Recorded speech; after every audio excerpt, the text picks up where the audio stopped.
pada malam itu, jenazah yang benar-benar nyata, jenazah yang memang benar-benar ada di hadapan mereka, digotonglah untuk masuk ke dalam rumah. Dan salah satu dari keluarga memanggil salah satu ustadz yang ada tinggal di dekat rumah untuk meminta bantuan. Ketika ustadz datang sampai ke rumah, melihat jenazah itu memang benar-benar nyata, ustadz cuma menyarankan kepada orang yang ada di rumah itu, yang bisa ngaji, tolong ngaji. Besok sebelum kita kebumikan lagi jenazah ini, sama-sama kita cek di kuburannya. Ada sesuatu yang ganjil nggak? Kuburannya masih ada atau kuburannya kebuka? Jadi mereka ini ingin memastikan, kok bisa jenazah ini keluar dari kuburnya. Bismillahirrahmanirrahim. Assalamualaikum warahmatullahi wabarakatuh. Halo sahabat sebuah kisah misteri, kembali lagi bersama saya Rio Wijaya. Untuk sahabat yang menunaikan ibadah puasa, saya mengucapkan selamat menunaikan ibadah puasa. Di penghujung bulan Ramadan ini, semoga Allah Ta'ala memberikan kita semua kesehatan agar kita dapat menyelesaikan ibadah puasa Ramadan di tahun ini. Untuk sahabat-sahabat yang di tahun ini pulang kampung, saya mengingatkan untuk sahabat semua, jaga kesehatan, hati-hati di jalan, semoga selamat sampai ke tujuan agar dapat berkumpul dengan keluarga. Untuk sahabat-sahabat yang masih di perantauan untuk mencari rezeki yang tidak dapat pulang kampung, ya silaturahmi bisa kita lakukan melalui media telepon. Semoga di hari raya Idul Fitri yang akan datang ini kita akan kembali fitri. Amin amin ya robbal alamin. Di sebuah kisah misteri kali ini, saya akan membawakan sebuah kisah misteri yang baru saja dikirimkan oleh salah seorang sahabat, yang menurut saya cerita ini cukup epik dan cukup menarik sekali untuk dibagikan kepada sahabat-sahabat semua. Beliau ingin membagikan pengalaman misteri setelah 3 hari suaminya dimakamkan. Jenazah suaminya kembali pulang ke rumah. Nah, gimana nih? Kisah misteri yang satu ini cukup bikin merinding. Jadi untuk sahabat yang memiliki pengalaman misteri yang bikin merinding, sahabat-sahabat boleh kirimkan ke alamat email sebuahkisahmisteri@gmail.com, atau sahabat bisa langsung DM ke Instagram saya rio.wijaya91. Insya Allah cerita sahabat akan saya bawakan di channel Rio Wijaya di sebuah kisah misteri.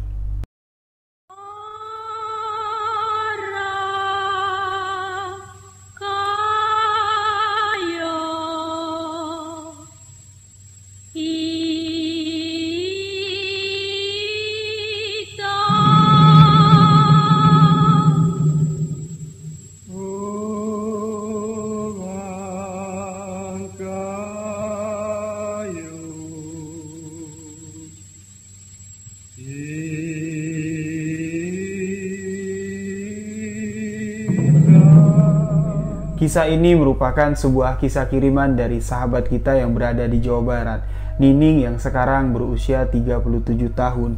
Beliau ingin membagikan sebuah kisah misteri yang berawal dari tahun 2005 yang lalu. Di tahun 2005 yang lalu, beliau bertemu dengan seorang laki-laki yang cukup mapan. Laki-laki tersebut bernama Denny. Denny dan Nining usianya terpaut cukup jauh, sekitar 25 tahun, yang mana di tahun 2005 sahabat kita Nining ini baru berusia 18 tahun dan Denny sudah berusia 43 tahun. Saat Nining bertemu Denny di tahun 2005, status Nining adalah seorang single mom dengan seorang anak yang baru berusia 1 tahun. Nining menceritakan Nining merupakan pasangan yang menikah di usia yang sangat dini sekali. Di pernikahan pertamanya, usia pernikahan Nining ini cuma bertahan selama 2 tahun. Ketika anak perempuannya berusia 4 bulan, Nining dan suaminya memutuskan untuk berpisah. Dengan status Nining yang seorang janda beranak 1, bertemulah Nining tadi dengan Denny, yang mana status Denny pada saat itu sudah beristri dan memiliki 3 orang anak. Setelah berkenalan cukup lama, kurang lebih sekitar 6 bulan, Denny ini memutuskan untuk menikahi Nining dengan jantannya. Si Denny mengutarakan niat hatinya untuk menikahi Nining dan menjadikan Nining sebagai istri kedua. Selama 6 bulan, Nining dekat dengan Denny. Nining ini sudah dinafkahi oleh si Denny karena Denny ini merupakan seorang pria yang sudah cukup mapan. Ketika itu Nining sudah diberikan uang belanja, bahkan Nining diberikan perhiasan dan diberikan sebuah sepeda motor. Nining di sini mengatakan, walaupun Denny pada saat itu belum berstatus sebagai suaminya Nining, mereka cuma dekat gitu aja lah. Denny sudah memberikan uang, tapi sama sekali Denny ini tidak pernah melakukan hal yang tanda kutip, ya, melakukan hal yang senonoh lah kepada si Nining. Denny merupakan orang yang sangat sopan sekali dan sangat menghargai seorang wanita. Ketika Nining mengutarakan niat Denny untuk melamar Nining, untuk menjadikan Nining sebagai istri kedua, kedua orang tua Nining sama sekali tidak merestui. Karena kedua orang tua Nining tidak mau anak perempuan satu-satunya menikah dan dijadikan istri kedua oleh seorang laki-laki.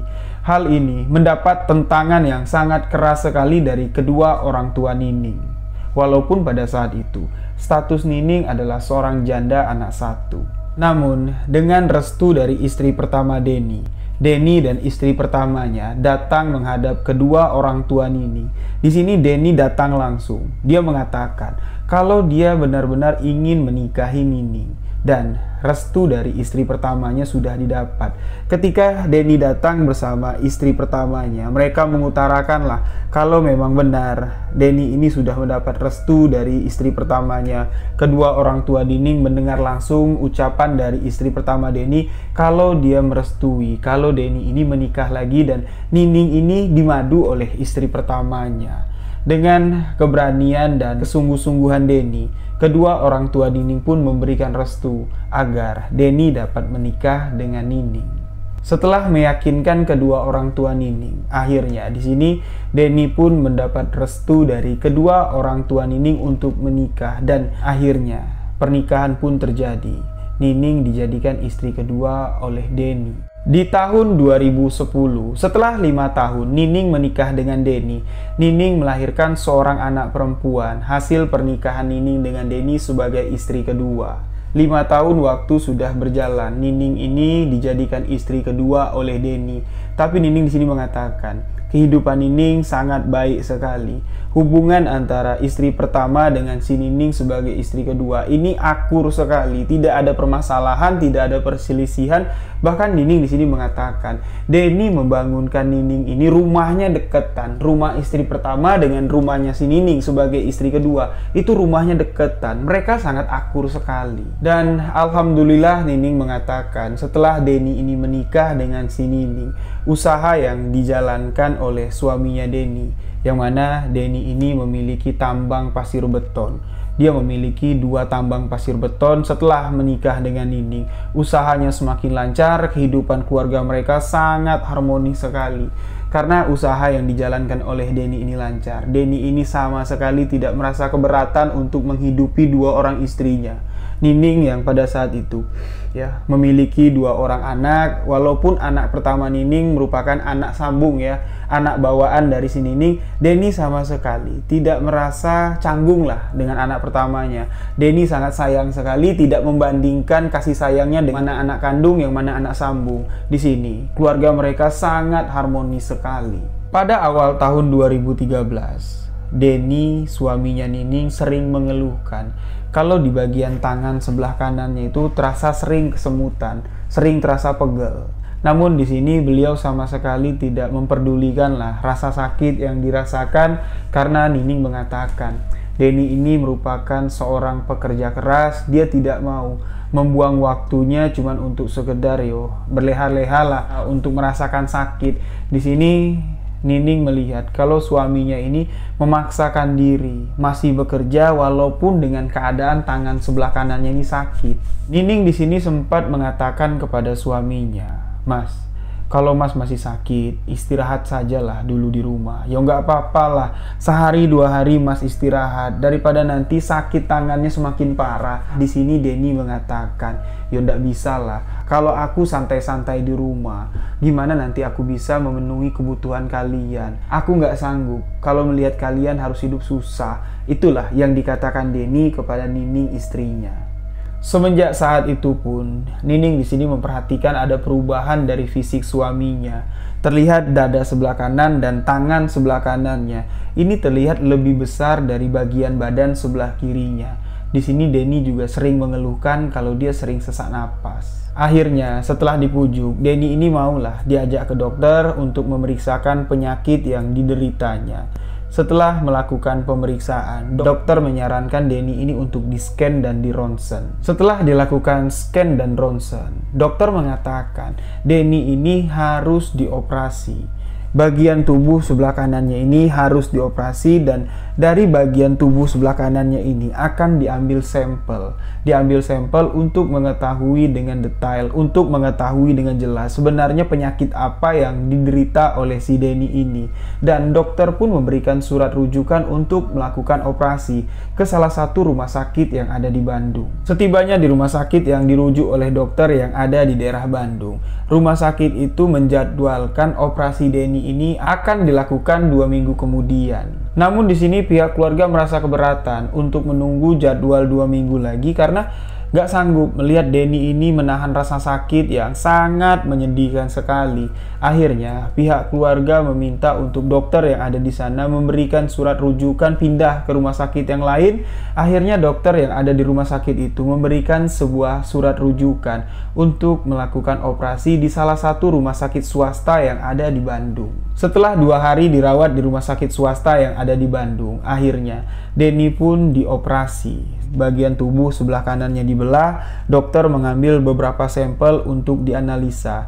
Setelah hasil dianalisa, dokter di sini menyatakan kalau Denny, suami dari si Nining, mengidap penyakit kanker kelenjar getah bening.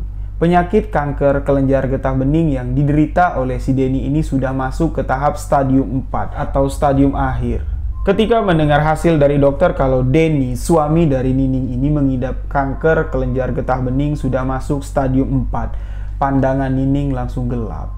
Badannya terasa lunglai dan Nining tidak sadarkan diri. Dia pingsan mendengar kalau kanker kelenjar getah bening yang diderita oleh suaminya sudah masuk ke stadium 4. Yang mana Nining ini sering membaca artikel, sering mendengar berita di TV kalau penyakit kanker ini tidak ada obatnya. Dan ini membuat Nining sangat takut sekali. Setelah dari operasi tersebut, kondisi dari Denny, suaminya Nining, ini kondisinya semakin parah.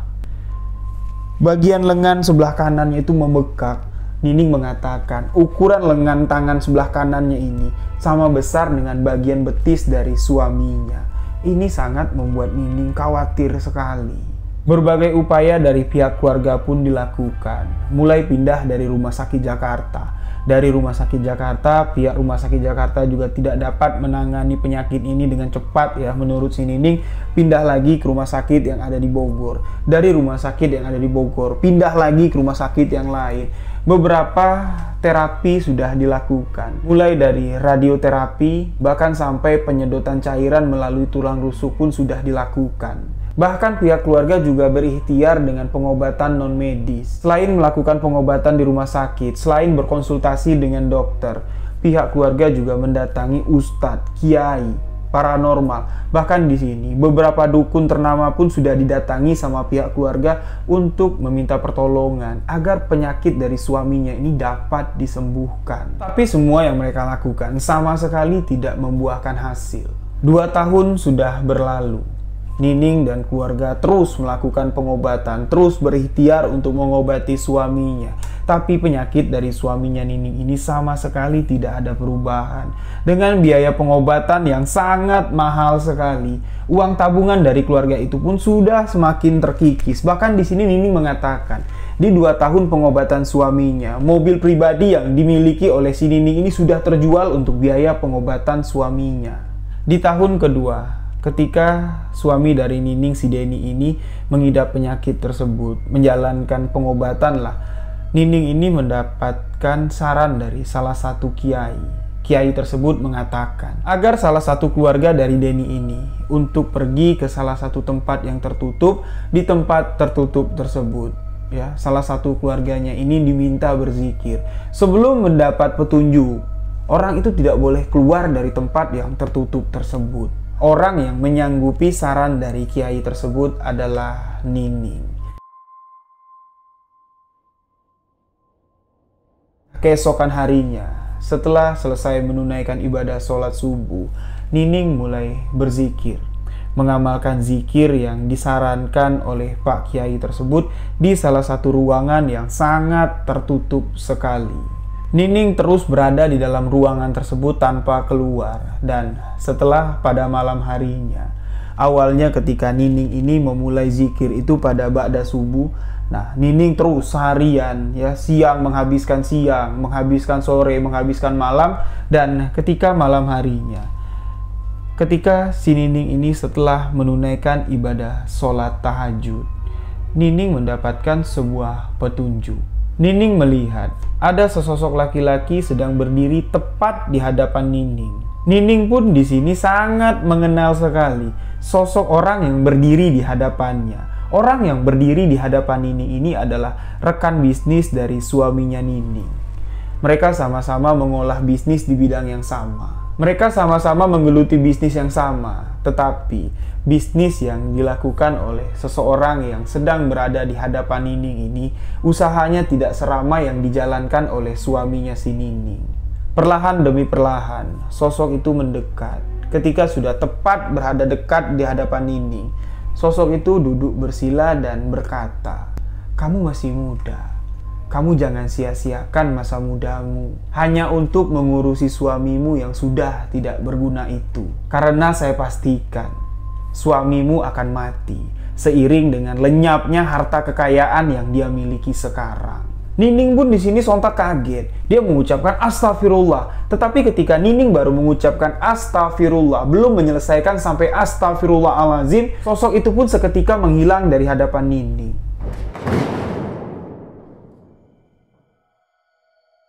Setelah Nining mengalami kejadian tersebut, sesuai petunjuk dari Pak Kiai, Nining pun keluar dari tempat yang tertutup tersebut. Karena di sini Nining sudah merasa mendapatkan sebuah petunjuk.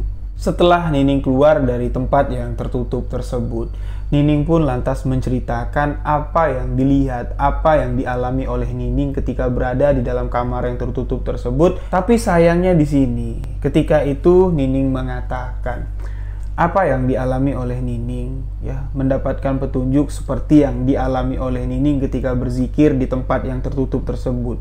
Ketika itu mereka tidak ada yang mengerti dengan makna petunjuk tersebut. Kondisi suami Nining sama sekali tidak mengalami perubahan. Pengobatan demi pengobatan terus mereka lakukan. Pengobatan medis terus dilakukan. Pengobatan alternatif pun terus dilakukan. Walaupun aset atau harta yang mereka miliki ini sudah menipis sekali, ya, keuangannya sudah sangat sulit sekali. Lokasi tambang pasir beton yang dimiliki oleh suaminya Nining, ya, dua-dua tambang pasir beton yang dimilikinya ini berangsur-angsur mulai sepi. Penghasilan dari dua tambang itu sama sekali tidak mencukupi untuk biaya pengobatan si Denny ini. Entah kenapa Nining sama sekali tidak mengerti dengan keadaan itu. Pelanggan-pelanggan truk-truk pasir yang biasa membeli pasir beton di tempatnya suaminya Nining ini, ya, di tambang pasir milik suaminya Nining ini, entah kenapa mereka menghilang gak tahu kemana. Dan Nining mengatakan, sampailah di mana waktu yang sama sekali tidak mereka harapkan. Denny, suaminya Nining pun meninggal di jam 2 dini hari di salah satu rumah sakit swasta yang ada di kota Bandung. Ketika itu di bulan Mei tahun 2015, 3 tahun, Denny suaminya Nining menderita, menahan rasa sakit yang sangat amat menyiksanya, yang susah sekali lah untuk digambarkan oleh Nining. Penderitaan selama 3 tahun yang dialami suaminya. Ketika Nining mengirimkan cerita ini, saya dapat merasakan kesedihan yang sangat mendalam sekali dari tutur kata yang dituliskan oleh sahabat kita Nining. Nining di sini mengatakan, dan perlu sahabat-sahabat semua ketahui, selama 3 tahun Denny suaminya Nining ini sakit, beliau sama sekali tidak pernah tidur. Jangankan 1 menit, 1 detik pun beliau tidak pernah memejamkan matanya. Karena beliau menahan rasa sakit yang sangat teramat sakit. Denny cuma bisa merintih meminta tolong kepada istrinya. Tolong, sakit, sakit. Cuman itulah yang dapat dilakukan oleh Denny. Dan Nining sebagai istrinya, sebagai istri yang merawat Denny ketika beliau sakit, Nining ini tidak dapat berbuat apa-apa selain berdoa meminta kepada Allah Subhanahu wa Ta'ala. Nining tidak dapat berbuat apa-apa lagi. Setelah almarhum Denny meninggal dunia di jam 2 dini hari, jenazah pun dibawa pulang ke rumah duka. Di pagi hari itu, jenazah dimandikan, jenazah dikafani, dan setelah ba'da subuh, jenazah pun segera dimakamkan. Mungkin ketika mendengar jenazah dimakamkan setelah ba'da subuh, memang terdengar sangat tergesa-gesa atau terburu-buru sekali. Pihak keluarga di sini sudah berembuk lah, karena mendapat saran dari pembuka agama yang ada di kampung. Mereka mengatakan lebih cepat, lebih baik jenazah ini dimakamkan. Mereka takutnya nanti ada sesuatu hal yang buruk akan terjadi kalau jenazah ini dilama-lamain untuk dikebumikan. Karena melihat dari jenazah almarhum yang sudah meninggal, ketika beliau sakit, bagian dada sebelah kanannya ini bengkak, bagian lengan, bagian tangan sebelah kanannya ini bengkak. Namun bengkaknya tidak terlalu besar, tidak terlalu membengkak. Namun setelah jenazah dimandikan, Nining di sini mengatakan kalau bagian dada dan bagian lengan sebelah kanan suaminya ini membengkak, bagaikan seperti balon yang ditiup, balon yang diisi angin. Prosesi pemakaman pada hari itu pun berjalan dengan lancar, seperti biasa. Ba'da maghrib, warga-warga yang ada di sekitaran rumah, warga-warga kampung yang ada di sana diundang oleh pihak keluarga untuk mengadakan acara yasinan, untuk membacakan yasin, untuk membacakan tahlil, mendoakan almarhum yang baru meninggal agar perbuatan salah, dosa-dosanya yang telah dilakukan di dunia ini diampuni oleh Allah Subhanahu wa Ta'ala. Di rumah duka pun pada malam pertama diadakan acara yasinan. Acara yasinan dilakukan di rumah istri pertama dari Denny. Keluarga dari si Denny almarhum, kedua orang tuanya, kedua orang tua dari Mbak Nining, kedua orang anak dari si Mbak Nining, semuanya berkumpul di rumah tersebut. Mereka semuanya menginap di rumah tersebut, tepatnya di rumah istri pertama dari almarhum Denny. Nining dengan keadaan yang sama sekali tidak bisa berbuat apa-apa setelah dia mengetahui kalau suaminya sudah meninggal dunia. Badannya terasa lemah sekali, pandangannya terasa gelap sekali. Dia cuma bisa berbaring di tempat tidur sambil tidak henti-hentinya mendoakan almarhum. Sampai pada jam 1 dini hari pada malam itu, orang-orang yang ada di rumah, orang-orang yang tidur di rumah tersebut dikejutkan dengan suara yang cukup mengerikan. Suara terdengar dari dapur, seperti suara orang membanting pintu. Suara itu terdengar dari dapur. Di sini Nining mengatakan, padahal dari sore hari sebelum acara yasinan diadakan, seluruh pintu atau jendela yang ada di dapur itu semuanya sudah terkunci. Tapi nggak tahu kenapa di jam 1 dini hari pada malam itu ada suara pintu yang dibanting dengan sangat kencang sekali. Karena bagian pintu jendela semuanya terbuat dari kayu jati. Ketika ada pintu yang dihempas angin, itu suaranya akan terdengar sangat kencang sekali. Nah, yang anehnya, ketika dicek, dari sumber suara yang terdengar ada pintu yang terbanting. Ya, suara kencang dari dapur seperti pintu yang kebanting. Ketika dicek, seluruh pintu atau jendela yang ada di dapur, semuanya masih dalam keadaan terkunci rapat. Dan kira-kira sekitar 10 menit setelah suara dari dapur terdengar, dari bagian depan terdengar lagi seperti ada orang yang sedang membuka hordeng. Terdengar suara seperti srek. Seketika suasana yang ada di rumah menjadi sangat hening sekali. Di sini Nining pun dapat memastikan suara yang barusan mereka dengar, seperti ada orang yang sedang menarik hordeng, itu bukan suara yang sebenarnya terjadi. Sama seperti suara pintu yang dibanting di belakang tadi. Mereka yang ada di rumah cuma bisa diam. Ketika malam kedua, kejadian-kejadian aneh seperti kejadian di malam pertama pun terulang lagi. Bahkan di sini, kejadian itu terulang sampai di malam ketiga. Setelah acara yasinan, setelah acara tahlilan di malam ketiga, Istri pertama dari almarhum memanggil Bapak Kiai atau Pak Ustadz yang memimpin acara yasinan tersebut. Istri pertama dari almarhum menceritakan, kalau 2 malam berturut-turut Pak Ustadz, di rumah ini kami mengalami kejadian yang sangat ganjil sekali, kejadian yang cukup mengerikan sekali. Kebetulan Pak Ustadz yang memimpin acara yasinan di rumah almarhum Denny ini merupakan Ustadz pimpinan dari pondok pesantren yang ada di desa mereka. Kemudian Pak Ustadz pun bertanya kepada keluarga almarhum, bertanya kepada ibu, bertanya kepada anak-anaknya, bertanya kepada kedua istri almarhum. Di antara kalian, setelah almarhum meninggal dunia, ada nggak di antara kalian yang mimpi bertemu dengan almarhum atau mimpi aneh lah yang menyangkut almarhum yang sudah meninggal ini? Mereka yang ada di sana mengatakan tidak. Kami tidak pernah sama sekali Pak Ustadz. Setelah almarhum meninggal dunia, kami sama sekali tidak pernah bertemu dalam mimpi atau sekelibat lah melihat bayangan almarhum di dalam mimpi. Lalu kemudian Pak Ustadz pun memanggil istri pertama dari almarhum. Pak Ustadz bertanya, mohon maaf sebelumnya, selama almarhum sakit, ada nggak kira-kira ucapan atau perkataan almarhum yang aneh, yang sekiranya bisa kita jadikan petunjuk untuk memecahkan permasalahan ini? Nah, di sini Mbak Nining pun ingat, ketika dia sedang merawat almarhum ketika masih menjalani pengobatan ya. Di sini almarhum suaminya pernah mengatakan kepada si Mbak Nining, "Neng, abang mau cerita sama kamu." "Cerita apa bang?" "Sebenarnya abang pernah melakukan dosa. Ya, abang rasa mungkin dosa yang abang lakukan ini dosa yang tidak dapat diampuni. Tapi cuman sebatas itu saja." Ketika si Mbak Nining bertanya, "Apa yang telah abang lakukan?"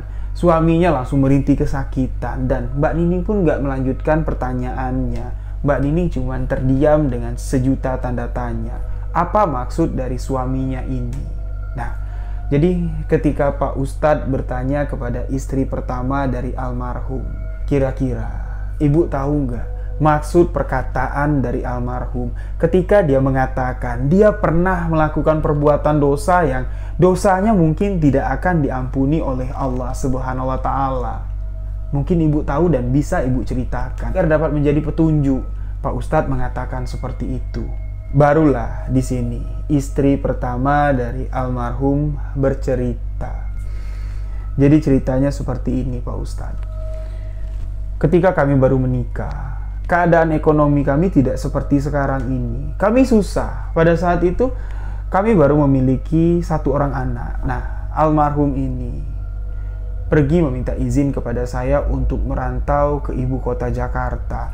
Sesampainya di Jakarta, beliau menceritakan beliau bertemu dengan seseorang. Seseorang yang dikatakan di sini tidak bisa saya jelaskan dengan detail karena ini menyangkut privasi dari keluarga tersebut. Jadi seseorang yang saya katakan di sini merupakan seseorang yang memiliki peranan lah dalam cerita ini. Seseorang inilah yang menjerumuskan suami dari Mbak Nining, almarhum Denny ini, untuk melangkah ke jalan yang salah, untuk masuk ke dunia yang sangat gelap sekali. Jadi ketika dia bertemu dengan seseorang itu di Jakarta, orang itu dekat dengan almarhum, orang itu sering bercerita, dan almarhum pun menceritakan keadaan hidupnya, menceritakan keluh kesah yang dirasakannya. Dia menceritakan, tujuan aku merantau ke ibu kota Jakarta ini untuk merubah nasib, karena kehidupan di kampung sangat susah sekali. Aku sudah menikah, kami sudah memiliki 1 orang anak. Tujuanku datang ke ibu kota Jakarta untuk merubah nasib. Dan seseorang ini pun menyambut perkataan dari almarhum. Seseorang ini mengatakan, kalau tujuan kamu datang ke ibu kota Jakarta untuk merubah nasib, mungkin saya bisa membantu kamu. Seseorang itu menawari sesuatu kepada almarhum, dan seseorang itu pun sempat menanyakan kepada almarhum, keyakinan kamu apa? Apa kamu yakin dengan keyakinan yang kamu pegang sekarang? Almarhum pun mengatakan, saya yakin. Saya yakin dengan keyakinan yang saya pegang sekarang, dan seseorang itu mengatakan, kalau kamu mau merubah keyakinan kamu, mengikuti keyakinan yang saya ikuti, saya akan dapat membantu permasalahan kamu. Saya akan dapat menjawab kegelisahan kamu selama ini. Singkat cerita, almarhum pun seketika buta matanya, buta hatinya mengikuti apa yang dikatakan oleh seseorang tersebut.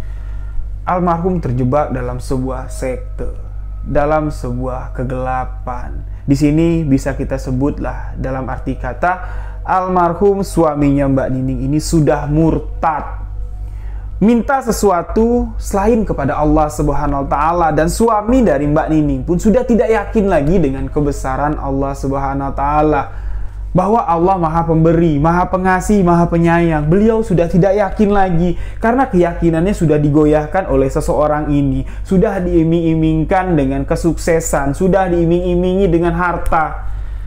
Almarhum pun gelap mata dan mengikuti sekte tersebut.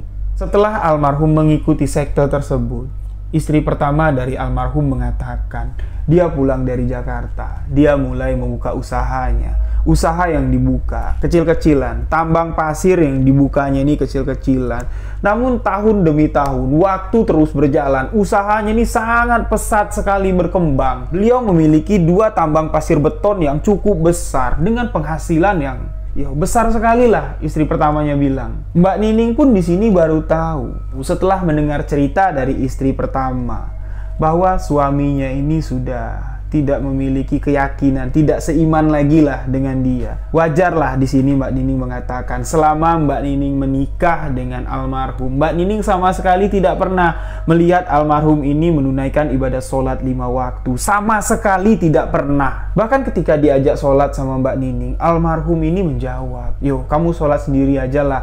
Tolong doakan apapun usaha yang aku jalankan, usahanya lancar." Cuman itulah yang dikatakan oleh almarhum. Almarhum tidak pernah mau diajak Mbak Nining ini untuk menunaikan ibadah. Setelah Pak Ustadz pimpinan pondok pesantren mendengar cerita dari istri pertama almarhum, beliau di sini belum dapat menyimpulkan masalah yang dihadapi oleh keluarga ini, penyebabnya itu apa. Beliau cuman meminta kepada keluarga, sama-samalah kita doakan almarhum. Semoga apa yang telah dia lakukan semasa hidupnya dapat diampuni oleh Allah Subhanahu wa Ta'ala.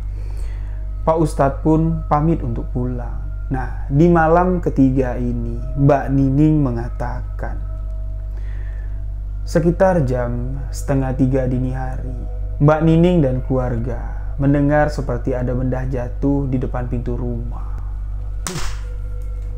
Semua sangat terkejut mendengar suara tersebut. Mereka yang ada di rumah berlari ke depan untuk melihat apa yang sebenarnya terjadi. Di sini, yang membuka pintu depan adalah ayah dari almarhum suami Mbak Nining. Ketika beliau membuka pintu depan untuk memastikan itu suara apa, alangkah terkejutnya ketika pintu terbuka, pas tepat di hadapan kami semua, terbaring jenazah yang terbungkus kain kafan. Dan seketika itu juga, kami yang ada di sana yakin jenazah yang ada di hadapan kami itu adalah jenazah almarhum. Yang berani mendekati jenazah yang ada di hadapan kami itu cuma 2 orang adik dari almarhum dan ayahnya. Mereka bertiga lah yang berjalan perlahan mendekati jenazah yang terbungkus kain kafan yang ada tepat di hadapan kami. Pada malam itu, jenazah yang benar-benar nyata, jenazah yang memang benar-benar ada di hadapan mereka, digotonglah untuk masuk ke dalam rumah. Dan salah satu dari keluarga memanggil salah satu ustadz yang ada tinggal di dekat rumah untuk meminta bantuan. Ketika ustadz datang sampai ke rumah, melihat jenazah itu memang benar-benar nyata, ustadz cuma menyarankan kepada orang yang ada di rumah itu, yang bisa ngaji, tolong ngaji. Besok sebelum kita kebumikan lagi jenazah ini, sama-sama kita cek di kuburannya. Ada sesuatu yang ganjil nggak? Kuburannya masih ada atau kuburannya kebuka? Jadi mereka ini ingin memastikan, kok bisa jenazah ini keluar dari kuburnya. Keesokan paginya pun, pihak keluarga langsung ngecek ke kuburan. Sesampainya di kuburan, mereka sama sekali tidak melihat ada kejanggalan. Kuburannya masih rapi, tanah kuningnya masih teruruk rapi, bekas nyiram kembangnya ya, siraman kembangnya masih ada, masih utuh. Jadi mereka ini bingung, jenazah ini bisa keluar dari mana. Lalu mereka pun menggali makam tersebut, sampailah mereka ke papan. Nah, ketika papan itu diangkat, barulah mereka di sini sadar bahwa jenazah yang ada di rumah itu memang benar-benar jenazah yang berasal dari dalam kuburan ini. Karena ketika papan itu dibuka, jenazah itu sudah tidak ada lagi, kuburan itu kosong. Akhirnya pihak keluarga pun kembali menyolatkan jenazah. Setelah disolatkan, jenazah kembali dikebumikan, dimakamkan di lubang yang sama. Dan di malam harinya, salah satu dari adik almarhum berteriak minta tolong. Tolong! Tolong! Dengan suara yang sangat histeris sekali. Adik almarhum ini meminta tolong, mengatakan, "Mak, Bapak, tolong Denny, Mak, tolong Denny, Pak, gelap, di sini gelap, Denny tidak bisa melihat apa-apa, tolong Mak, tolong Pak, Denny tidak bisa menginjakkan kaki Denny, di sini tidak ada yang bisa diinjak Pak, tolong." Denny ketakutan. Sampai pada akhirnya adik dari almarhum ini disadarkan oleh Pak Ustadz, yang mana adik dari almarhum ini kesurupan. Nah, jadi ketika tidur, adik dari almarhum ini mengalami proses pertukaran ruh ya. Jadi ketika kita tidur ya, ruh kita ini tidak ada di dalam tubuh ini lagi. Jadi seketika arwah atau ruh dari Denny ini masuk ke dalam tubuh adiknya, spontan dia langsung berteriak minta tolong, menggambarkan situasi yang dia rasakan sekarang. Dia mengatakan, "Tolong Mak, tolong Pak, di sini gelap. Aku tidak bisa melihat apa-apa, kakiku tidak bisa menginjak apa-apa, aku tidak bisa memegang apa-apa." Seolah-olah almarhum Denny ini sedang berada di ruangan hampa yang sangat gelap sekali. Pak Ustadz mengatakan, mungkin wallahu alam itulah gambaran yang dirasakan oleh almarhum sekarang. Dia tidak dapat berpijak, dia tidak dapat melihat apa-apa karena semasa hidupnya dia sudah sesat, karena semasa hidupnya dia sudah murtad. Pak Ustadz di sini mengatakan, ini jadi pelajaran untuk kita semua. Sesulit-sulit apapun hidup kita, jangan pernah menjual akidah kita, jangan pernah menjual iman kita untuk menjadi orang yang murtad, menduakan Allah Subhanahu wa Ta'ala untuk mendapatkan harta kekayaan dari jalan lain, dari jalan sesat. Nah, jadi Mbak Nining mengatakan, setelah kejadian pada malam itu semuanya sudah terbongkar. Kenapa almarhum ini kembali ke rumah setelah 3 hari dimakamkan? Ini sudah dirunutkan ya. Permasalahannya apa? Alhamdulillah, pembuka-pembuka agama yang ada di kampung tempat Mbak Nining tinggal dapat menyelesaikan permasalahan ini, dan gangguan dari almarhum suami dari Mbak Nining, almarhum dari si Denny ini, sudah tidak pernah lagi menghantui keluarga mereka. Namun Mbak Nining di sini mendapatkan sebuah pelajaran yang sangat berarti sekali, dan Mbak Nining pun sempat memiliki pemikiran seperti ini. Mungkin gara-gara suamiku murtad, suamiku telah menduakan Allah, suamiku telah sesat. Ketika dia meninggal, 3 hari dimakamkan, jenazahnya pulang ke rumah. Ketika dia meninggal, jasadnya tidak diterima bumi. Wallahu a'lam bishawab. Kita tidak dapat memastikan ya, itu penyebabnya apa. Itu semua rahasia dari Allah Subhanahu wa Ta'ala. Apapun yang kita lakukan di dunia ini, kita sesama manusia tidak tahu. Benar salahnya itu kita tidak tahu. Yang dapat memastikan, yang dapat memutuskan si A benar dengan kelakuannya, si B salah dengan kelakuannya, itu hanya Allah Subhanahu wa Ta'ala. Kita sesama umat, sesama insan, kita tidak boleh berpikir seperti itu. Kita tidak boleh memutuskan orang salah dan benar. Yang boleh memutuskan, yang boleh menentukan hanya Allah Subhanahu wa Ta'ala semata-mata. Semua yang ada di dunia ini, manusia yang diciptakan oleh Allah Subhanahu wa Ta'ala, semuanya setara, semuanya sama di mata Sang Pencipta Allah Subhanahu wa Ta'ala. Jadi marilah sama-sama kita jaga keimanan kita. Dengan cara apa? Dengan cara mendekatkan diri kepada Allah Subhanahu wa Ta'ala. Jadi Banyak sekali pelajaran yang kita dapat dari kisah yang dibagikan oleh Mbak Nining ini. Ya, jadi itulah sedikit kesimpulan yang sudah saya sampaikan tadi, bahwa tidak ada tempat lain mengadu kecuali kepada Allah Subhanahu wa Ta'ala. Untuk apa punya harta melimpah kalau harta itu bakal habis untuk biaya obat kita, dan ketika kita meninggal dunia, jasad tidak diterima oleh bumi. Ini kisah nyata yang benar-benar terjadi, yang dialami oleh Mbak Nining. Mbak Nining mengirimkan kisah ini kepada saya. Saya baca berkali-kali, saya baca dan saya tanyakan kepada Mbak Nining beberapa bagian dari kisah ini yang menurut saya ganjil. Ketika Mbak Nining mengatakan jenazah itu tiba-tiba muncul di depan rumah seperti ada suara jatuh, buk. Apakah itu benar-benar terjadi, Mbak? Mbak Nining di sini mengatakan itulah yang sebenarnya terjadi. Itulah yang sebenar-benarnya terjadi. Saya sudah memastikan kepada Mbak Nining kalau ini memang benar-benar terjadi. Makanya saya berani mengangkat kisah ini di channel Rio Wijaya di sebuah kisah misteri. Karena di sebuah kisah misteri hanya menceritakan sebuah kisah nyata. Lebih baik menceritakan sebuah kisah misteri daripada menyembunyikan fakta di balik sebuah realita. Terima kasih untuk sahabat yang telah mendengarkan kisah ini. Untuk sahabat yang memiliki pengalaman mistis, cerita misteri seperti yang dialami oleh Mbak Nining, sahabat boleh kirimkan ke alamat email sebuahkisahmisteri@gmail.com atau DM ke Instagram saya rio.wijaya91.